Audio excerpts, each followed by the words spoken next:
Ever wonder how a pair of boots could go from helping injured soldier to rocking the feet of punk legendaries and fashionistas? Hari ini kita akan membongkar perjalanan Dr. Martens dari penemuan seorang dokter muda di Jerman hingga menjadi simbol perlawanan ekspresi diri di seluruh dunia. Tahun 1945, seorang dokter tentara muda bernama Klaus Martens mengalami patah kaki. Sepatu tentara yang keras membuat proses pemulihan makin menyiksa. So, Klaus gets creative. He designs a boot with an air cushion sole, using leftover rubber from old tires. At first, he's just trying to make his own life easier, but soon, his neighbors, mostly older women, start buying his comfy boots. Together with his buddy, Dr. Herbert Funk, Klaus starts making and selling these shoes in Germany. Who knew a ski injury will kick off a footwear revolution? Penjualan yang terus naik membuat Martens dan Funk berani beriklan ke luar negeri.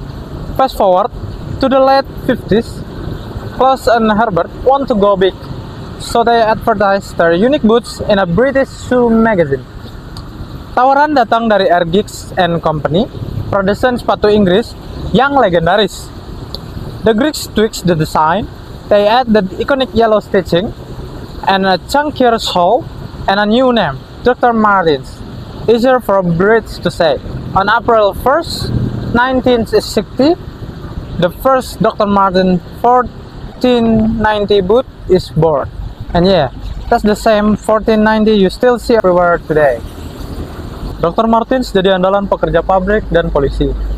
But the real game changer, the youth in the late 60s and 70s, British subculture skinhead, punks and rebels, adopted dogs as their uniform.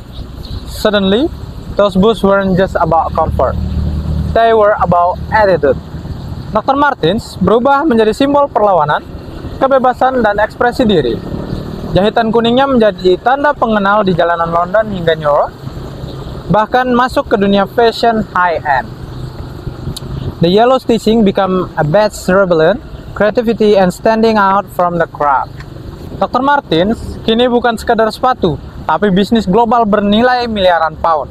Tahun 2023, pendapatan Dr. Martens tembus 1 miliar pound, dengan lebih dari setengah penjualan dari toko resmi dan online. Fast forward to today's, Dr. Martens is a global powerhouse. In 2023, they pulled in over £1 billion in revenue. Their boots and shoes are sold in more than 60 countries, and they've got fans from all walks of life. But it hasn't been smooth sailing. They've faced business hiccups like distribution issues in the US and shifting fashion trends. Kini, Dr. Martens berinovasi lewat program repair resale dan penguatan e-commerce untuk menjaga relevansi di era digital. Dr. Martens membuktikan inovasi sederhana bisa jadi kekuatan besar jika mampu membaca zaman. Dari ruang operasi, pabrik, hingga runway dunia. Dr. Martens adalah kisah tentang ketahanan, ekspresi diri, dan adaptasi bisnis di tengah perubahan. So, next time you see those chunky boots with yellow stitching, remember, they're not just shoes, they're a piece of history, a symbol of rebellion, and proof that a great idea can walk its way across the world.